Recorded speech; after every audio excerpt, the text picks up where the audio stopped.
He still remains at the top of being the sworn enemy, the champion of being the sworn enemy of lying, pomposity, smugness, and groupthink. That's Tucker Carlson. And I, Mel McGinnis, will be and also ran somebody in the pack who's willing to call things out. I don't know whether to call this one Iran's useful idiots or more evil than the Nazis.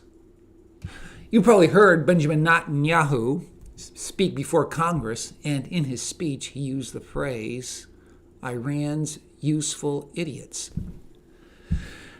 Talking about those protesters that were outside the Capitol, shouting things such as, free Palestine, from the river to the sea, Palestine will be free. Here they were individuals of the left making these statements in such a way that they really didn't think through what they were saying. I'm sure that not all of them knew their geography of what river to the sea meant.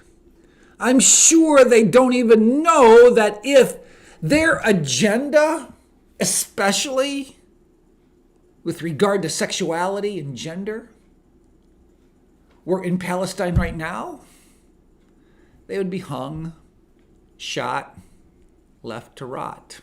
While the agenda they support is really in Israel right now. And yet, they side with the totalitarianistic government of Palestine, and that government being Islamic.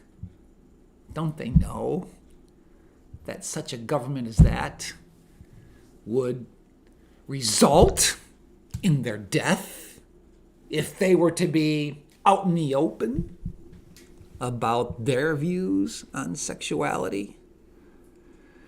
It's interesting. We watched an American flag flying on government property be taken down and a Palestinian flag put up. Now, if a person wants to burn an American flag, yeah, they can do that. But when that flag is up on the pole with government property, that crosses a line. And there I would agree with President Trump that some kind of penalty should be issued for that kind of deed and act. I mean, we heard Allahu Akbar. Please. That's what we don't need in America.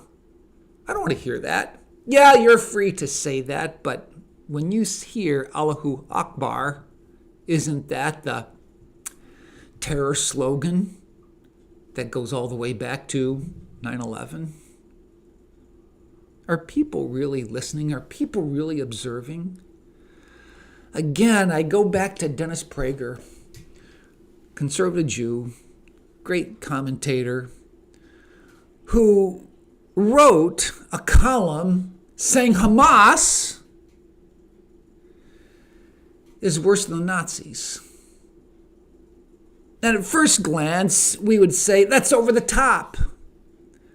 But he makes the point of saying the Nazis tried to hide their dastardly deeds.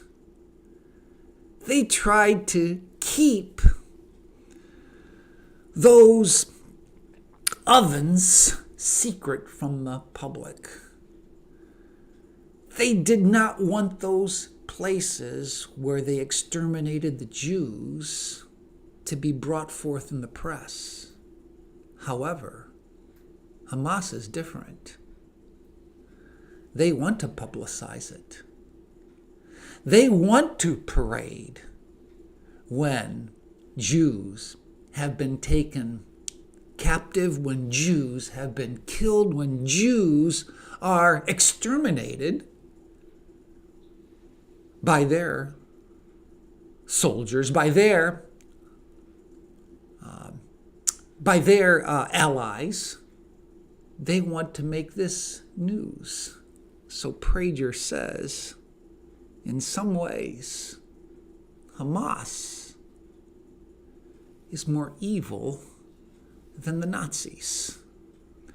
Something to consider as we see people here in America siding with this Palestinian movement led by Hamas, when we see people who are shouting Allahu Akbar.